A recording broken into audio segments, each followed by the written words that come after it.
குண்டும் குழியுமாக இருந்த கொடூர சாலையால் நடுரோட்டிலேயே நடந்த சோகம். காதலன் மடியிலேயே பரிதாபமாக பிரிந்த காதலி, நெஞ்சையே நொறுங்க வைக்கும் சோக சம்பவம்.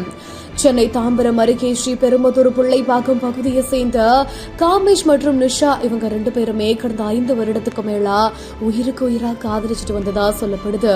இந்த நிலையில தான் இவங்க 2 பேருமே கோவளம் கடற்கரைக்கு செல்வதற்காக இருசக்கர வாகனத்துல போயிட்டு இருக்கும் பொழுது வண்டலூர் கேளம்பாக்கம் வழியா சென்று கொண்டிருந்திருக்காங்களாமா.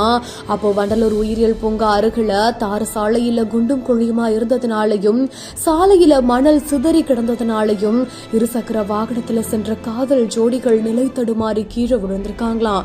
அப்போ தலையில பலத்த காயம் ஏற்பட்ட நிஷாவை தூக்கி தன்னோட மடியில வச்சு தண்ணீர் குடிச்சிருக்காரு அவங்களோட காதலன். ஆனா தலையில பலத்த காயம் ஏற்பட்டதுனால காதலோட மடியிலேயே பரிதாபமா காதலி உயிரிழந்திருக்காங்க. அதுக்கப்புறமா இது குறித்து கூடுவாஞ்சேரி போக்குவரத்து புலனாய்வுத்துறை போலீசாருக்கு தகவலை தெரிவிக்கவே சம்பவ இடத்துக்கு வந்த அவங்க நிஷாவோட உடலை மீட்டு குரோம்பேட்டை அரசு மருத்துவமனைக்கு பிரேத பரிசோதனைக்காக அனுப்பி வச்சிருக்காங்க.